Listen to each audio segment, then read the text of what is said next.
Cabinet meeting ಆದಮೇಲೆ ಏನೋ ಮಾಡೋದು ಅಂದ್ರೆ ಧರ್ಮರಾಜ ಹೋದ್ರು ಹೋಗ್ಲಿ ಭಿಕ್ಷೆ ರೂಢಿ ಇದೆ ಮಾಡೋಣ ಅಂತ ಡಿಸಿಷನ್ ತಗೊಂಡ್ಮೇಲೆ ಏನೇನು ಹೇಳ್ತೀವ ಧರ್ಮರಾಜನ ಕೇಳಿದ್ರೆ ಅವ್ನು ಬಿಡ್ಕೋತಾನೆ ಅಣ್ಣ ಮಾತು ಯಾರು ಕೇಳೋರು ಭಿಕ್ಷೆ ಬಿಡೋಣ ಅಂದ್ರೆ ಕುಂತಿ ದೇವಿ ಹೆತ್ತಳ ಮಗನ ನಿನ್ನಂತ ಮಗನ ಹಡದಲ್ಲ ಕುಂತಿ ಲೈ ಭೂದೇವಿ ರಾತ್ರಿ ಆದ ಹೊಟ್ಟೆ ಮೇಲೆ ಮಲಗ್ತೀಯ ಸಂಕಟ ತಡ್ಕೊಳ್ಳಾದ ನಿನ್ನ ಹೆಂಡತಿಗೆ ಎಷ್ಟು ಅವಮಾನವಾಯ್ತು ಇಷ್ಟು ವರ್ಷ ನೀನೇನೇ ಹೇಳ್ತಾ ಇದ್ದೆ ನೀನು ಶಾಂತಿ ಅಂತೀಯನೋ ಭೀಮ ಅಂತ ಕೃಷ್ಣ ಕೋಪಗೊಳ್ತಾನೆ.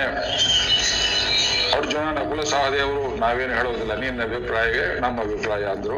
ಹಾಗಿದ್ರೆ ಧರ್ಮರಾಜ ನಿನ್ನ ತೃಪ್ತಿಗೋಸ್ಕರವಾಗಿ ಕೊನೆಯ ಸಲ ನಾನೇ ಹೋಗಿ ಬರ್ತೇನೆ ಅಂತ ಸ್ವಯಂ ಕೃಷ್ಣನೇ ತೆಗೆದುಕೊಂಡ ತೀರ್ಮಾನವೇ ಹೊರತು ನೀವು ಹೋಗಿ ಬಾ ದೂತನಾಗಿ ಅಂತ ಧರ್ಮರಾಜ ಯಾವ ಕೆಟ್ಟ ಬಾಯಿಂದ ಹೇಳ್ತಾನೆ. ಇವ್ನು ಯಾರು ಹೇಳಿದ್ರು? ನಮ್ ಸರ್ವೆಂಟ್ ಆಗಿ ಹೋಗಯ್ಯ, ಮೆಸೇಂಜರ್ ಆಗಿ ಹೋಗಯ್ಯ, ಪೋಸ್ಟ್ ಮ್ಯಾನ್ ಯಾರಯ್ಯ ಹೇಳಿದ್ರು? ಕರ್ಮನ್ ಬಿಡತ್ತ ಅಂತೂದು ಪೋನಾರು ಅಂದ. ಅಲ್ಲಿ ಕೋಪ ಇತ್ತು ಅವನಿಗೆ. ಆ ಕೋಪ ಹೇಗೆ? ಕೋಪ ಅಡಗಿಸಿಕೊಂಡ ಶಾಂತಿ ಪ್ರಶ್ನೆ. ಕೋಪ ಅಡಗಿಸಿಕೊಂಡ ಶಾಂತ ಮುಖ ದೊಡ್ಡದು, ಕೋಪ ಇಲ್ಲದೆ ಇದ್ದ ಸಪ್ಪೆ ಶಾಂತ ಮುಖ ದೊಡ್ಡದು. ಕೋಪ ಇರಬೇಕು, ಅಡಗಿಸಿಕೊಂಡಿರ್ಬೇಕು, ಅದರ ಮೇಲೆ ಒಂದು ಗಾಂಭೀರ್ಯ ಬರ್ತದೆ.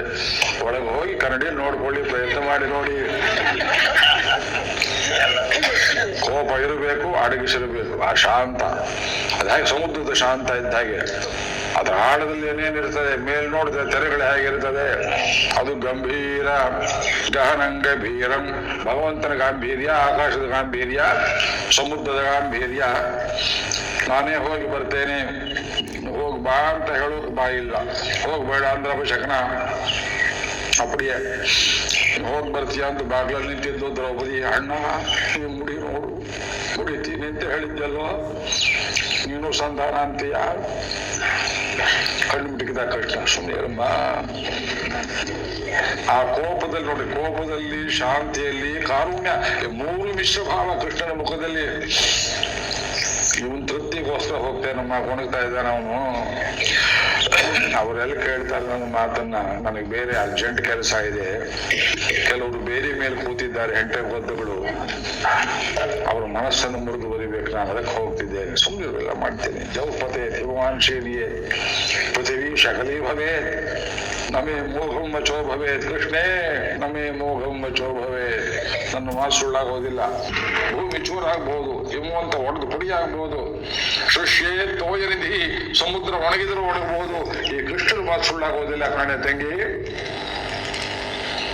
ಏನ್ ಮಾತು ಈ ಕೃಷ್ಣನ ಮಾತು? ಪ್ರಿಯ ವೀಕ್ಷಕರೇ, ನಿಮಗೆ ಈ ವಿಡಿಯೋ ಇಷ್ಟವಾದರೆ ಲೈಕ್ ಮಾಡಿ, ಶೇರ್ ಮಾಡಿ, ಸಬ್ಸ್ಕ್ರೈಬ್ ಮಾಡಿ. N Keshavan Hulikal YouTube channel ಕಡೆಯವರಿಂದ ಧನ್ಯವಾದಗಳು.